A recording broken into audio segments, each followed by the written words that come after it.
welcome everybody in this European Parliament. When the demand, the request of national Roma strategies arrive on the table of the Bureau of the Parliament to ask the patronage of the European Parliament, the consensus was immediately obtained to give the patronage of the European Parliament on this event and this meeting. Because we are thinking that it's, so you say it, the moment. It's the moment to decide and to go further in the European vision about the question of the Roma in Europe, and especially just before the date for the member states to give back the national plan.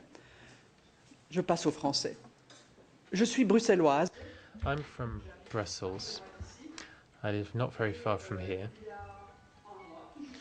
And 1 month ago, outside of this building, there were around about 40 families with children actually in the district of Schaerbeek, and they spent a fortnight out of doors. And why was that? Because this district has a railway station, and a lot of the Roma who are on the streets of our major cities, including here in Brussels, the capital of Europe, they end up seeking shelter in these railway stations. And why do these families stay out of doors? Well, not because the boroughs in Brussels or other large cities are selfish in terms of how they deal with their property or Romophobic.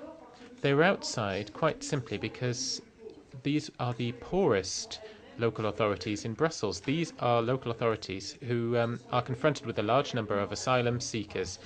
And by a factor of 3, the number of people who are needing poverty support, social security payments has increased. And the situation is the same in Paris, in Berlin, and other major cities. You have the poor of Belgium and the poor Roma whose needs are conflicting, and it's very difficult to explain to the inhabitants of these districts that European citizens who have the Romanian, Slovak or Bulgarian nationality can also be seen as asylum seekers within the European Union. It's very difficult to explain that message to Belgian or German or French citizens, because they too often are in a very difficult economic situation.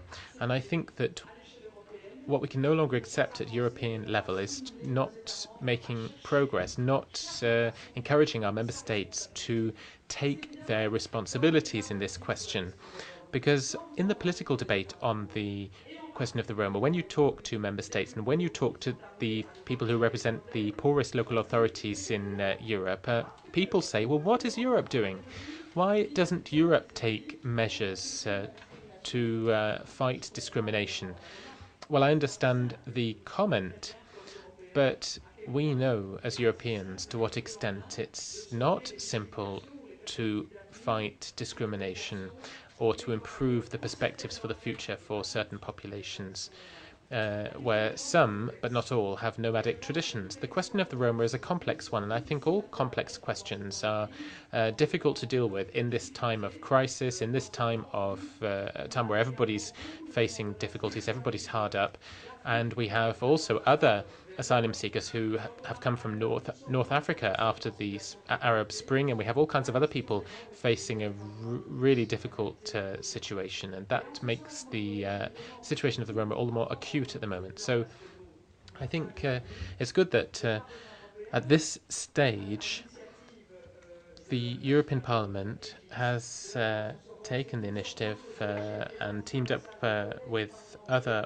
organisations to talk about the national Roma strategies. We have representatives from member states, representatives of the European Commission, and I think we can therefore try to discover what the European roadmap is of the various stakeholders, whether it's from the European Parliament, whether it's from the European Commission.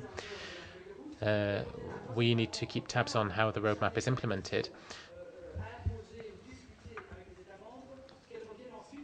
And then I think the roadmap needs to go back to our local and regional authorities. Now, of course, there are those 12 countries where the foundation has already worked very hard, but all levels need to be properly consulted, because it's at all levels, and especially local levels, where there's a rise in racism, a rise in Romophobia, and it's at these local levels that we need to really implement our plan to fight discrimination at its source and fight discrimination upstream at those countries which are the origin of the Roma, where they come from. So it's all of this quite contradictory situation which is going to be the basis for our discussion. I'd like to thank all of those people who have been working on this for so many years. The Parliament in 2008 adopted a strategy, and this meeting is one aspect of our strategy, and I do think we need to discuss this with you. We need to have a dialogue between you, representatives of NGOs, of the Commission, representatives from the countries who are the most concerned.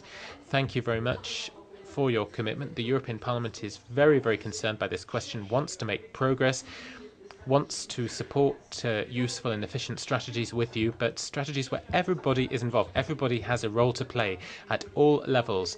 You can't have a European Roma policy and a national Roma policy which are different. You need to have one transversal Roma strategy. So thank you for coming and contributing today.